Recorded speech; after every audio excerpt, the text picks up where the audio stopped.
Merci Liliane, bonsoir à toutes et à tous. D'abord, je remercie Rethinking Economics Lausanne de m'inviter ce soir à débattre avec vous d'un sujet qui me tient largement à cœur, qui est la question de la possibilité de vivre sans capital, ce qui signifie très concrètement avoir des entreprises qui fonctionnent au final sans fonds propres. Donc, comme l'a dit Liliane en introduction, effectivement, je suis venu à cette problématique à partir des coopératives, donc notamment des reprises d'entreprises par les salariés en coopérative, et j'ai vite ressenti que dans le monde coopératif, il y avait un petit peu un souci. D'abord, les coopératives de travail sont très minoritaires dans le monde de l'ensemble des coopératives. Il faut voir que vous avez seulement 4 millions de personnes qui travaillent dans une coopérative de travail pour 250 millions de personnes qui travaillent dans une coopérative. C'est-à-dire qu'en fait, les coopératives dans lesquelles les travailleurs sont membres et contrôlent la coopérative sont ultra minoritaires. Et une des raisons, c'est la question de l'accès au capital, qui n'est pas facile. Et puis la deuxième question, c'est que dès que j'ai vu que des entreprises coopératives fonctionnaient bien, très souvent, je dirais le capital, qui est second, comme on le verra en coopérative, revient en force et impose un petit peu ses règles, d'où la réflexion que je mène maintenant depuis 2, 3, 4 ans sur la question de se passer définitivement du capital dans le monde de l'entreprise. Voilà. Donc, ce que je vais me proposer de faire, c'est de partager mon écran, si vous le voulez bien, pour suivre une présentation format slide. Alors, je sais que je vous verrai beaucoup moins à partir de là, mais faites-moi signe, peut-être je vais essayer de garder le chat. Voilà.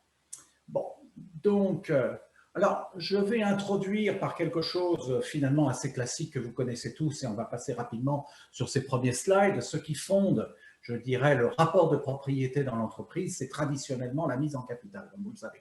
Donc, j'apporte des capitaux et mon argent va sur le compte bancaire et en échange de quoi je reçois des actions.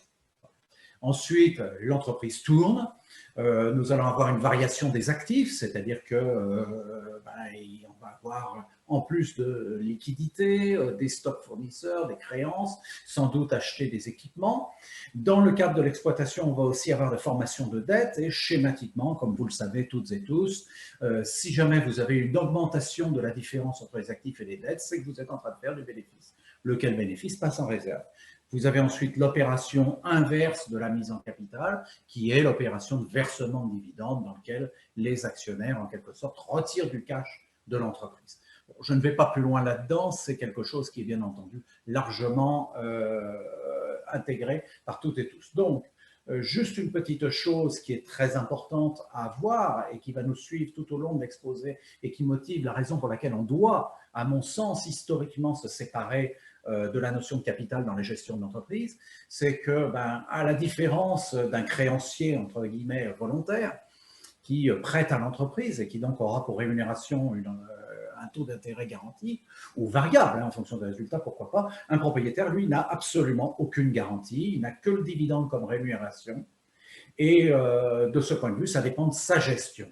Et c'est pour ça qu'il y a une tension dans laquelle, effectivement, les propriétaires exigent la totalité des pouvoirs de l'entreprise. Alors ça, c'est quelque chose qui est relativement, je dirais, complexe, parce que cette propriété est régulièrement contestée. Elle est contestée au nom des parties prenantes qui pourraient intervenir dans l'entreprise. Elle est contestée de facto par le droit du travail qui s'est mis en place au fil des années et je dirais, qui interdisent une totalité de pouvoir. On voit que c'est une fiction. C'est aussi de plus en plus interdit par le droit des consommateurs. Le droit des consommateurs, on s'est aperçu qu'on ne pouvait pas laisser faire une jungle et qu'il était important qu'il y ait un minimum, pour l'instant, on en est au minimum, on n'est pas du tout à une intervention des usagers dans l'entreprise, de protection du consommateur est bien entendu de plus en plus important avec le réchauffement climatique et la baisse de la biodiversité, la question des réglementations environnementales, bien sûr.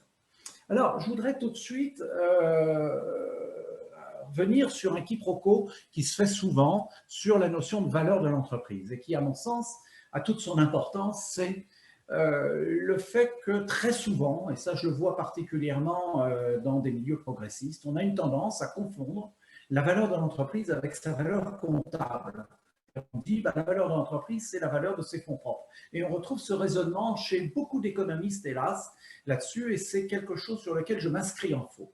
Je m'inscris en faux en disant que non, ça n'est pas la valeur de l'entreprise, puisqu'on s'aperçoit que lorsqu'il y a des transactions qui sont dans des entreprises, elles se font que très rarement à la valeur comptable de l'entreprise. On a des entreprises qui ont des fonds propres extrêmement positifs et qui peuvent ne rien valoir en bourse. C'est ce qu'on appelle des penny stocks, tout simplement, alors qu'elles elles peuvent avoir de bons fonds propres. Et inversement, des entreprises qui ont des fonds propres négatifs et qui valent des milliards, tout simplement parce que cette entreprise a de grandes espérances. Et les grandes espérances, qu'est-ce que c'est? Ça se matérialise dans une formule qui consiste à dire, oui, la valeur de l'entreprise, c'est ni plus ni moins la somme des valeurs actualisées de ses dividendes futurs. Ce n'est jamais qu'un titre financier comme un autre, comme vous le savez, dans un titre financier. Je me défais d'une somme d'argent avec comme objectif d'obtenir dans le futur des sommes d'argent qui sont supérieures à ma mise. De toute façon, ça c'est la base, et dans laquelle la valeur actualisée est bien entendu supérieure à la valeur à laquelle je l'ai acheté, puisque j'estime évidemment faire une bonne affaire. Alors je vais vous passer ce slide très très rapidement, qui à mon sens, je pense que vous connaissez tout ça, c'est qu'est-ce que c'est qu'une actualisation de dividendes. Donc vous le savez, elle est actualisée par un taux d'actualisation qui est toujours égal au taux d'intérêt T et à la prime de risque propre à l'action. Donc on voit sur le petit schéma qui se trouve ici, malheureusement on ne voit pas mon doigt sur le, je ne sais pas si on voit mon curseur, je ne sais pas si vous voyez le curseur, bon, oui, donc on voit ici, tant mieux, je vais m'en servir, on voit donc ici les dividendes et on voit que plus on avance dans le temps, mais ça vous le savez, plus le dividende actualisé, bien sûr, baisse. Ici j'ai pris un taux d'actualisation à 10% d'un scénario de dividende donné. D'une façon générale, comme vous le savez, le problème c'est qu'une action c'est un titre infini, donc comment on fait quand on est à l'infini? Eh bien là, c'est là que je fais appel à Gordon et Shapiro, pas tellement pour faire de l'analyse financière, ça n'est pas tellement intéressant, mais c'est la formule vers laquelle ils arrivent qui est intéressante, c'est-à-dire qu'ils modélisent l'action comme un dividende de départ, div, qui va croître avec un coefficient G d'année après année. Et lorsque je synthétise l'ensemble de cette formule, j'arrive à cette formule magnifique, val est égal au dividende de référence que divise le taux d'intérêt, la prime de risque, moins le coefficient de croissance du dividende G. Alors, je vais m'arrêter une seconde sur cette formule-là, parce que je pense, même si elle est très utilisée dans l'analyse financière, je pense qu'elle a une portée macroéconomique qui est intéressante. C'est-à-dire qu'on peut imaginer que l'économie, c'est un ensemble d'entreprises, sociétés de capitaux, hein, on va faire abstraction, l'économie est bien entendu plurielle, mais on va prendre l'ensemble des sociétés de capitaux qui vont verser un dividende de référence actuellement. Et la valeur de cette méga entreprise, en quelque sorte, c'est ce dividende qui est divisé par le taux d'intérêt, la prime de risque, moins le taux de croissance. Alors, on va s'intéresser tout de suite au premier terme, le taux d'intérêt. Le taux d'intérêt, il faut comprendre que c'est quelque chose qui a largement baissé ces dernières années. Et je soutiens que c'est un phénomène absolument historique. Je vais prochainement écrire un article sur mon blog dans lequel je soutiens que il y a de fortes chances que nous restions sur des taux d'intérêt nuls dans les années qui viendront. Je ne crois absolument pas à une remontée des taux d'intérêt, tout au moins des taux d'intérêt réels. Voilà. Il faut comprendre que cette baisse des taux d'intérêt sur ces dernières années, ça a été un soutien énorme à la valorisation des actions. On a ensuite le paramètre R, qui est le paramètre de prime de risque. Ça, c'est par définition le paramètre qu'on ne peut absolument pas travailler, ou lorsqu'on commence à le travailler politiquement, c'est terrible, parce qu'en général, c'est de la casse sociale, c'est ce genre de choses qui se produit, et avec des effets d'ailleurs je dirais, de retour très, très négatif y compris. Et le dernier paramètre, la croissance. Alors, la croissance est intéressante, parce que là encore, nos économies se trouvent en quelque sorte en panne de croissance, si je puis dire. On voit un ralentissement général de la croissance au niveau mondial. On voit, on peut s'interroger d'ailleurs si on n'est pas déjà en décroissance avec la crise du Covid. Est-ce qu'il n'y aura pas encore d'autres choses, des rebondissements? Ce sont des questions à se poser. On peut aussi s'interroger si, du point de vue de l'écologie, cette croissance à tout va est souhaitable. Donc voilà, mais ceci nous montre que si jamais il n'y a pas de croissance, si jamais on est sans croissance de l'économie, si vous êtes à rapport inchangé entre les classes, vous êtes forcément avec une progression de G qui est égale à 0. Donc qui ne va pas, je dirais, contrebalancer la prime de risque. Si on est en croissance zéro et que vous voulez une croissance du dividende, ça veut dire qu'il va falloir changer le rapport entre les classes. Et on voit donc à quel moment bien précis aujourd'hui du capitalisme nous trouvons. Un moment où le taux d'intérêt a baissé et on pourra guère aller au-delà, et à un moment où, je dirais, la croissance est très largement questionnée. Alors, très rapidement, avant d'aller plus loin, quelques petites conclusions. La première, c'est que la valeur d'une entreprise est totalement spéculative. Elle est fonction des anticipations de dividendes que les agents économiques feront. C'est une entreprise, je dirais, dont tout le monde est convaincu qu'elle ne versera jamais de dividendes, par définition, elle ne vaut rien. Voilà, ça, c'est clair. Et ce, même si elle a des fonds propres positifs, comme je vous l'indiquais tout à l'heure. Ensuite, on sait que les dividendes sont rivaux des salaires, c'est-à-dire que si vous versez une entreprise verse 10 en dividendes ou 10 en salaire, si elle fait ce choix, fondamentalement, ça ne change absolument rien sur la structure de bilan de l'entreprise. Et bien entendu, je dirais, si une entreprise est valorisée par ses dividendes, cela suppose qu'une entreprise n'a de valeur que si les salaires sont contenus. Donc, c'est le point de départ sur lequel je vais partir. Alors, aujourd'hui, on se trouve dans une situation dans laquelle les salaires sont très, très clairement contenus, soyons clairs. En France, c'est très facile à comprendre, c'est le chômage, la précarité qui permettent de maintenir les salaires à des niveaux raisonnables. Il y a des moments où, enfin raisonnables pour bien entendu le capital, pour sa valorisation. Il y a des moments historiques et il faut espérer très sincèrement qu'on va venir à bout du chômage, qu'on va repositionner un petit peu les choses à ce niveau-là. Lorsque on se retrouvera dans une situation dans laquelle les salaires ne seront pas contenus, il y a schématiquement deux bifurcations qui pourront être prises. Il y a l'hypothèse inflationniste, c'est typiquement celle que nous avons connue dans les années 1970, dans lesquelles, je dirais, la classe salariée était vraiment en position de force et pouvait imposer des augmentations de salaire régulières. Et les entreprises répondaient par des augmentations de prix. C'est une phase qui s'est terminée au début des années 80. Je ne pense pas que ce soit une hypothèse qui soit absurde si la question des salaires change, si les salaires deviennent non contenus dans un avenir donné. Ce n'est pas le cas aujourd'hui. C'est une hypothèse qui est loin d'être à exclure, même si les taux sont à zéro. Je pense que la politique monétaire maintenant se décide essentiellement sur le terrain du budget. Mais l'autre hypothèse que je fais, qui est la seule sur laquelle nous allons travailler et qui nous intéresse, c'est l'hypothèse de l'appropriation sociale. Et l'hypothèse de l'appropriation sociale peut se réaliser dans deux directions, souvent dont on discute, celle que j'appelle le travail associé et celle que j'appelle la codétermination. Alors, commençons par la codétermination, qui me paraît la plus importante. Alors, pour être très clair, pourquoi on parle souvent de codétermination? On parle souvent parce qu'il est illusoire, en l'état actuel des choses, de penser qu'il sera possible de financer la totalité des actifs de l'entreprise par endettement auprès des créanciers privés. Alors, c'est impossible. Pourquoi? On le sait déjà, dès qu'on commence à toucher à de l'investissement immatériel ou de l'investissement à risque et autres, il est difficile d'aller y mettre un taux d'intérêt là-dessus en tant que rémunération d'un créancier. Dans le capital risque, c'est très clair que lorsque un capital risqueur intervient, il demande une part de l'entreprise et à être actionnaire propriétaire de l'entreprise. Et puis, même si c'était, je dirais, entièrement financé auprès de créanciers privés, on aurait un risque énorme d'être dépendant de ces créanciers privés dans le financement ou pas des différents actifs.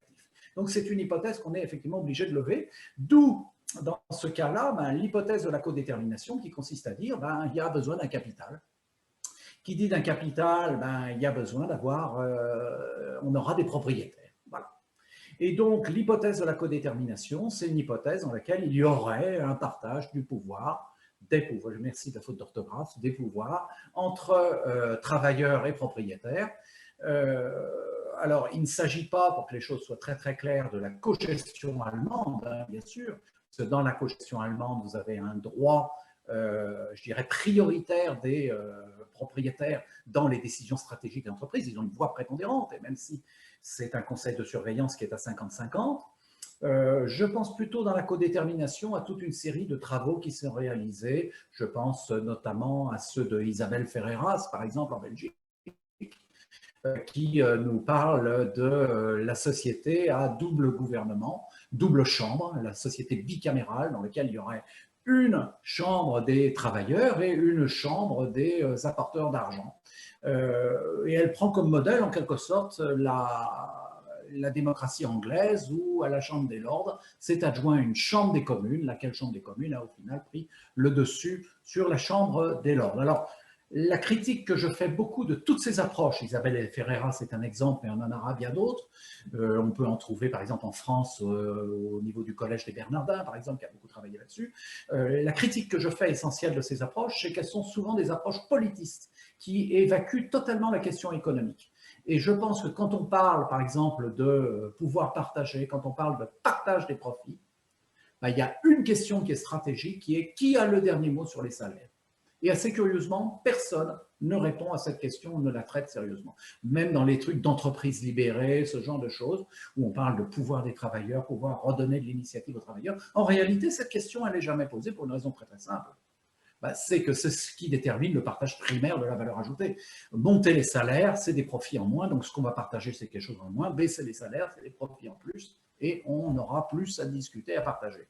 Donc je pense, et c'est la dernière ligne sur la question de la codétermination, je n'évacue pas a priori la question de la codétermination. Je pense qu'il y a beaucoup de travail à faire si on veut aller dans cette direction, et même si beaucoup de travail a été fait, je pense que l'essentiel manque. Et s'il y a une piste qui est intéressante à envisager, c'est peut-être de voir le salaire comme un produit dérivé d'assurance. Alors ça peut faire sourire certaines et certains ici.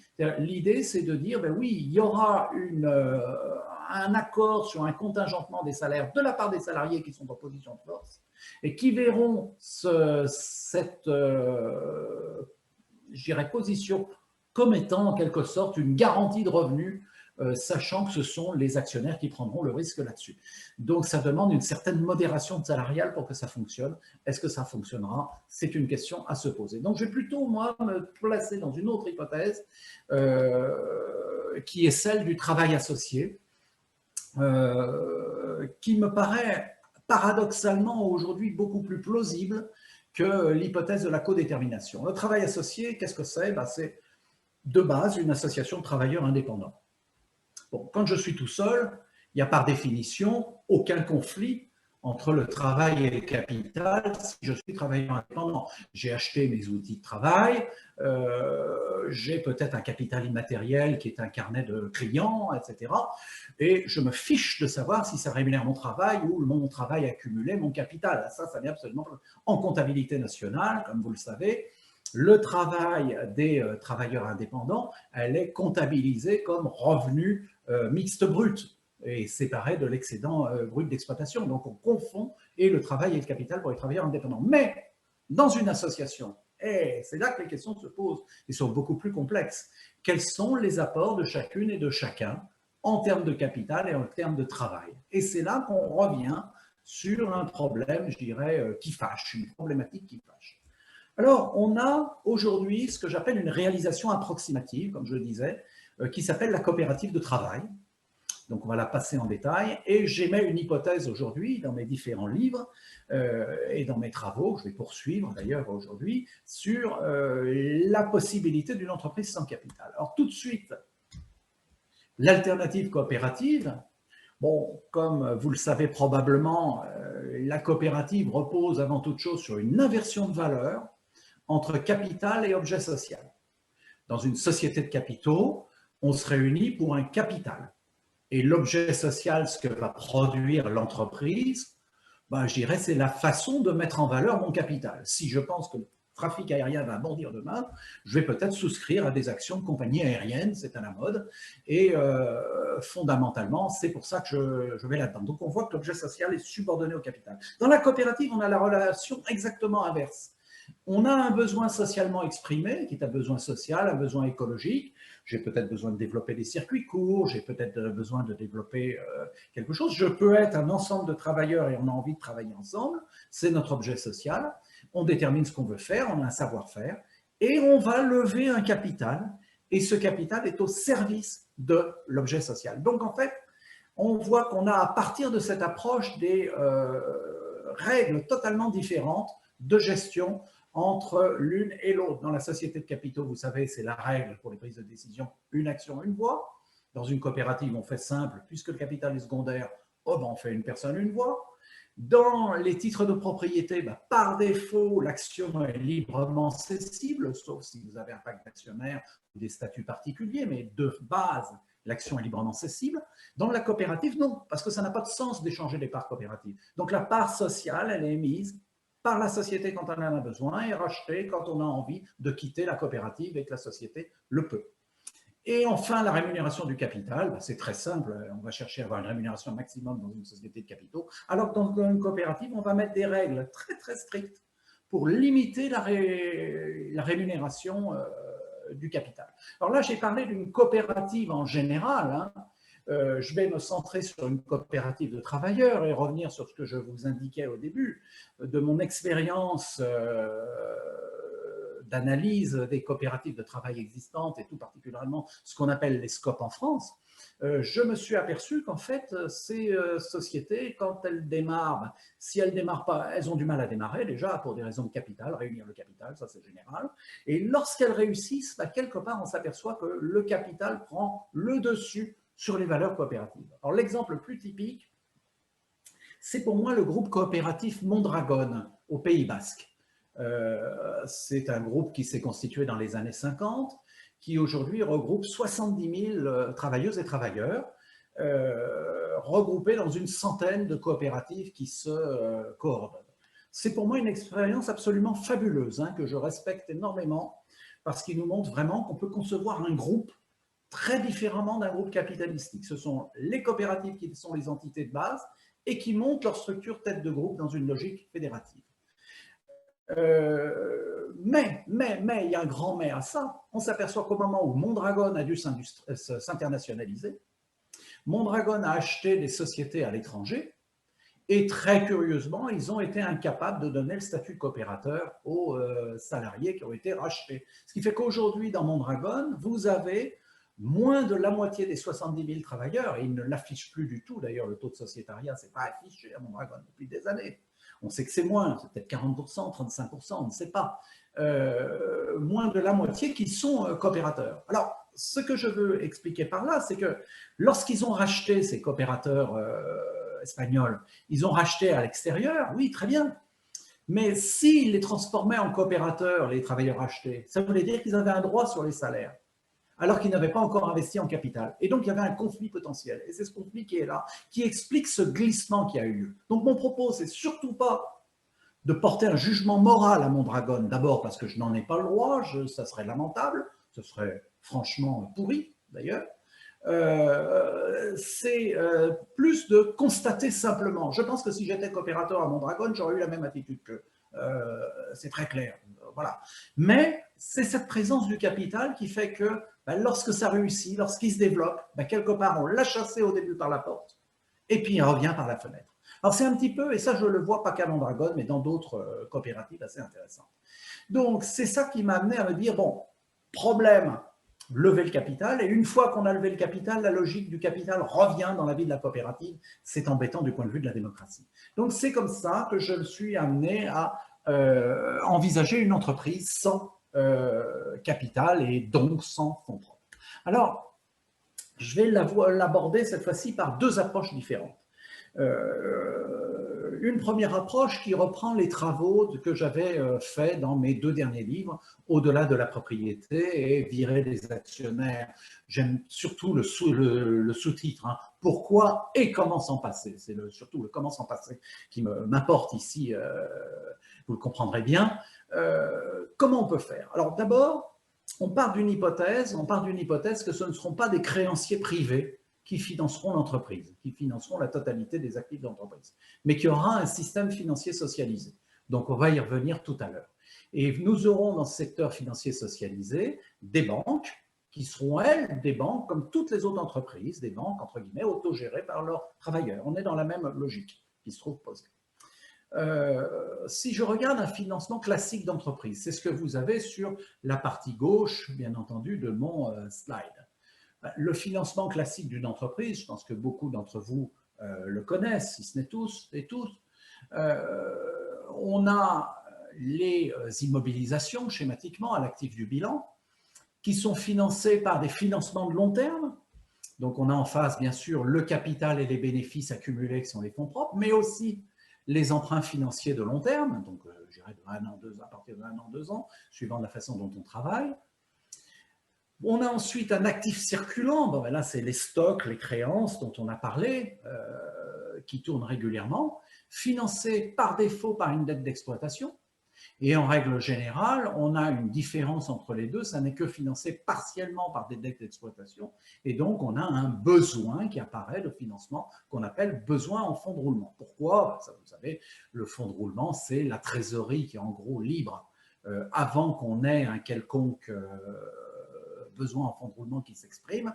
Et le but du financement classique de l'entreprise, c'est toujours faire ceci, faire son plan de financement à 1 an, 2 ans, 3 ans, de calculer son besoin maximum de financement dont on a besoin et de lever ce qu'il faut en capital ou en dette, en emprunt de long terme, de façon à faire face à tous les scénarios possibles, ou tout au moins de façon raisonnable, pour qu'évidemment ce ne soit pas trop coûteux non plus pour l'entreprise. Donc toujours un équilibre, mais on ne va pas lancer là-dessus. Dans un financement d'une entreprise sans fonds propres, ben cette fois-ci on va raisonner autrement, on va raisonner en disant les immobilisations vont être intégralement financées par de l'emprunt. Lequel emprunt va peut-être un emprunt à taux fixe, hein, c'est assez facile pour du matériel physique qui s'accumule, mais on pourra aussi l'envisager, nous allons voir comment, sur de l'immobilisation immatérielle, hein, de la recherche et développement, ce genre de choses, avec éventuellement des formules de rémunération vis-à-vis des banques socialisées qui peuvent être variables, pourquoi pas. On a l'exemple des fameux titres participatifs coopératifs qui existent en France, qui peuvent être une très très bonne image. Et du point de vue du besoin en fonds de roulement, ben comme on va partir du principe qui sera positif, il n'y a guère que les supermarchés qui sont en BFR négatif, on a un actif circulant, des dettes d'exploitation, on calcule comme dans l'entreprise classique le BFR, qui nous va se transformer en ligne de découverte de la part des banques socialisées. Alors, là, tout de suite, je vous vois probablement froncer un petit peu des sourcils en disant « Tiens, attends, comment elles sont formidables, ces banques socialisées, comment elles fonctionnent pour faire ce que les banques privées ne font pas actuellement ?» Et évidemment, je suis totalement d'accord avec vous. Donc ça nécessite une nouvelle restructuration du secteur financier. Et c'est ce que j'appelle le secteur financier socialisé, qui est organisé, je dirais, schématiquement en 3 parties. D'abord, un fonds socialisé d'investissement. Alors, j'ai mis banque centrale entre guillemets, parce que la banque centrale peut s'insérer dans ce fonds socialisé d'investissement d'une façon très, très, je dirais, séduisante, mais on peut aussi le considérer séparé. J'y pense notamment pour la zone euro. On peut tout à fait imaginer une banque centrale européenne. Évidemment, comme beaucoup, je critique la façon dont la politique monétaire a été fixée par des traités dans la Banque centrale européenne au début. J'aurais une tendance à dire transformons-la en commun euro, et on pourrait imaginer un fonds socialisé d'investissement par pays. Voilà. Ce fonds socialisé d'investissement va offrir des lignes de crédit aux banques qui vont emprunter et rembourser, lesquelles vont ensuite emprunter et rembourser. Bien entendu, phénomène de création monétaire par les banques, tout à fait possible, notamment pour les fonds de roulement, les besoins en fonds de roulement des entreprises. Bon. Et refinancement. Voilà le schéma. Alors, ensuite, un dernier point que je vois, c'est la fameuse petite flèche pointillée fiscalité. Comme je le disais, je crois qu'on raisonne aujourd'hui en taux à zéro, taux d'intérêt réel à zéro, et aujourd'hui, l'essentiel de la politique monétaire se fait par le budget. C'est un petit peu ce qui se fait. Dans une logique économie des communs que j'ai développée, cet aspect fiscal est très important. C'est-à-dire que si jamais on a des anticipations d'inflation supérieures à ce qui a été décidé, alors on va refroidir la machine par des emprunts, non, un prélèvement fiscal, et inversement, si jamais c'est la situation actuelle, on aura une tendance à faire du déficit au contraire, de façon et à presque redonner de l'argent aux agents économiques de façon à équilibrer la monnaie. Donc cette boucle est essentielle. Le fonds socialisé d'investissement, comment va-t-il fonctionner? C'est là la grande différence avec le système traditionnel d'investissement. Je regarde, oui, je suis à 30 minutes, donc je vais tâcher d'avancer de façon à laisser le plus de place au débat. Mais je dirais que ce fonds socialisé d'investissement va fonctionner par des enveloppes budgétaires. Il faut le concevoir comme un commun à l'échelle d'un pays, mais pourquoi pas d'une région ou d'un ensemble de pays, dans lequel on va décider, je dirais, de budget à exécuter. Donc il y a une rupture très très nette avec, je dirais, le principe capitaliste qui veut que l'investissement, les investissements les plus rentables correspondent aux besoins sociaux de la population. Non, on est sur une autre logique, une logique de délibération politique, et on le sait aujourd'hui, la transition écologique, par exemple, nécessite de développer des budgets extrêmement spécifiques. Ça peut être rénovation thermique de l'habitat, ça peut être développement de modes de transport doux, ça peut être... Vous avez aussi des fonctions qui sont importantes, des fonctions par exemple de financement d'immatériel, de recherche et développement. J'en ai parlé tout à l'heure. Ce n'est pas la peine de penser faire financer ça par le privé aujourd'hui. Par contre, à partir du moment où on décide d'enveloppe budgétaire pour financer l'immatériel, la recherche et le développement dans toute une série de secteurs, ça devient quelque chose qui devient possible car ce sont des sommes à exécuter. Ensuite, chaque fonds budgétaire va présenter un taux d'intérêt qui peut être aussi bien négatif que positif d'ailleurs. On sera à taux zéro, donc ce sont généralement des taux négatifs, un petit peu qui agiront comme des subventions si l'enveloppe ne se réalise pas bien. Et inversement, on va remonter le taux. Un petit peu, en fait, c'est un peu une banque centrale multiple, en quelque sorte, qui permet, et comme le fonds socialisé d'investissement permet des financements de long terme, on voit bien qu'il y a la disparition des marchés financiers, ni plus ni moins, qui sont totalement socialisés de cette façon. Deuxième piste que je vais maintenant combiner à cette perspective du secteur financier socialisé, c'est une piste nouvelle. Je défends aujourd'hui ce que j'appelle le salaire minimum socialisé. Vous trouverez sa présentation sur le site pleinemploi.org. Alors, a priori, vous allez me dire, il n'y a absolument aucun lien avec l'investissement. Je vais vous montrer le contraire. Alors, en deux mots, qu'est-ce que c'est que le salaire minimum socialisé? Le principe de base, c'est d'extraire une partie de la richesse créée par un ensemble d'entreprises, peut-être des sociétés de capitaux, des associations, coopératives indépendantes, dans un régime obligatoire à l'échelle d'une zone géographique, un pays, pour la redistribuer de façon égalitaire entre tous les individus qui ont participé à cette production. Si je prends le cas français, si l'allocation qui est garantie à chacune et à chacun en production, c'est le salaire minimum, donc le SMIC, ce qu'on appelle le SMIC, avec l'ensemble de ses cotisations sociales, j'ai calculé que cela ferait 54% de cette richesse. Alors l'intérêt du SMS, c'est de dire qu'un indépendant qui se crée, il a d'office son salaire minimum. Et ensuite, il aura 46% de ce qu'il produit. Donc il n'y a plus du tout de risque d'entreprendre, si je puis dire. Ça vaut le coup d'entreprendre dans ces conditions-là. Il en est de même pour une société de capitaux ou n'importe quel employeur. Il embauche au SMIC et les 46% de ce que produira le travailleuse ou le travailleur, ça va devenir du profit. Alors bien entendu, les salariés vont exiger des salaires largement supérieurs au SMIC de façon à partager cette partie de 46%. Mais ce qu'apporte le SMS, c'est de sanctuariser une partie de la valeur créée dans des salaires. C'est ça qui est fondamental. Et comme je le démontre sur le site pleinemploi.org, c'est ce qui devrait permettre d'obtenir le plein emploi dans un délai relativement proche. Alors, question, et on va revenir à notre sujet, mais en quoi ça a une incidence sur l'investissement? Dans la définition de la mesure de la richesse produite. La mesure de la richesse produite, quand on dit valeur d'une production, comme j'ai employé ce terme de façon elliptique, on pense à la valeur ajoutée. Ah oui, mais problème, c'est un système qui va fonctionner mensuellement. Il faut que les sommes se redistribuent tous les mois, un peu comme une TVA en quelque sorte, ou des cotisations sociales. Donc la valeur ajoutée, ça ne va pas marcher, parce qu'il va falloir évaluer les stocks, il va falloir évaluer les amortissements, regarder chacune des lignes. Donc non, ce n'est pas quelque chose qui marchera mensuellement. Donc j'ai choisi le flux de trésorerie d'activité pour une double raison. Ça, comme ce sont des flux de trésorerie, on sait les mesurer tous les mois, ça c'est facile. Et d'autre part, j'ai défini ce qui s'appelle le flux de trésorerie d'activité. Alors pour le définir très clairement d'une façon précise, ça correspond exactement au flux de trésorerie net, les net cash flow, plus la masse salariale, donc salaire plus cotisation sociale. Donc en entrée, nous avons donc en plus dans ces flux de trésorerie d'activité, on va avoir essentiellement les factures clients, celles qui sont payées, hein, pas la facture émise, les factures qui sont payées cash, le paiement de la facture client, auquel on va ajouter les subventions et les financements par emprunt, je vais y venir tout à l'heure, et on va mettre en moins tout le paiement de nos fournisseurs, les remboursements, les intérêts d'emprunt et bien sûr les impôts, la fiscalité. Et cette différence entre les deux permet de payer les salaires, cotisations sociales, les dividendes et éventuellement faire des opérations sur actifs financiers. Alors, pourquoi avoir pris ce flux de trésorerie d'activité? D'une part, côté très pratique, ça se fait mensuellement, c'est facile. Mais d'autre part, et c'est là qu'on va voir, c'est un outil de financement de l'investissement. Prenons cet exemple.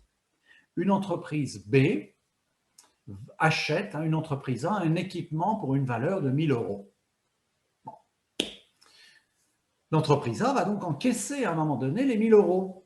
Au moment où l'entreprise A encaisse les 1 000 €, eh bien, il va y avoir un prélèvement qui va s'effectuer de 54% au titre du salaire mensuel socialisé. Donc, au final, l'entreprise A n'aura encaissé que 460 €. À l'inverse, l'entreprise B, elle s'est défaite de 1 000 €. C'est 1 000 € qui viennent en déduction de ces FTA. Et comme ils viennent en déduction de ces FTA, il va rester, l'entreprise va avoir un bonus, en quelque sorte, de 540 € qui lui revient. Donc, ceci n'aura coûté à l'entreprise que 460 €. Donc, en fait, ce mécanisme du salaire minimum socialisé qui s'appuie sur le flux de trésorerie d'activité, ça constitue tout simplement un moyen de diminuer la charge des investissements. Les investissements pris au sens général du terme, c'est-à-dire que pour moi, les investissements, je ne les limite pas qu'aux lignes de long terme, aux équipements de long terme. C'est aussi la richesse que j'immobilise hors liquidité à un moment donné dans des stocks de composants, éventuellement dans de la recherche et développement, etc. Et donc, la conclusion à laquelle j'en arrive, c'est que le SMS, c'est un outil de mutualisation des fonds propres investis, fonds propres moins liquidité des entreprises. Et vous pouvez appliquer ce même schéma aux banques. C'est-à-dire qu'en fait, si vous appliquez ce schéma du FTA sur les mouvements de leurs comptes en banque centrale, vous obtenez la même chose. Lorsque l'entreprise va financer un équipement de 10 000, 100 000 € vis-à-vis d'une entreprise, comme la banque est une entreprise comme une autre, eh bien, vous allez tout simplement avoir ce phénomène qui fait que l'ensemble de l'économie va l'aider, entre guillemets, à hauteur de 54%, tout au moins du pourcentage de péréquation entre entreprises qui est choisi. Voilà pourquoi, si vous voulez, aujourd'hui, je vais conclure maintenant cette présentation en disant que je pense très sincèrement que l'idée d'envisager un secteur financier socialisé qui financerait la totalité des actifs des entreprises et donc se débarrasse du capital, je pense que ça n'est pas une utopie, c'est quelque chose qu'on peut vraiment voir fonctionner. Je pense que cette idée de mutualisation va renforcer dans la diminution du risque, va constituer une aide à l'investissement qui rend ce schéma relativement crédible. En tout cas, à titre personnel, j'estime que c'est largement plus crédible que toutes les entreprises politistes de codétermination qu'on voit actuellement. Et je pense que cette évolution qu'on va faire progressive, je pense que le salaire minimum socialisé, c'est quelque chose qu'il faudra mettre, une mesure politique à mettre en place pour laquelle il faut se battre et pour laquelle je me battrai dans les années qui viendront, ça j'en suis absolument persuadé. C'est une voie vers, je dirais, la prise en charge, vers la fin, en quelque sorte, d'une économie avec capital. Et une économie, sortir d'une économie avec capital, personnellement, je pense que c'est vraiment la base d'une entreprise pleinement démocratique dans laquelle toutes et tous seront engagés dans l'activité économique et seront en même temps citoyennes et citoyens dans cette activité économique. Voilà. Je vous remercie, je m'en arrête là et je vais quitter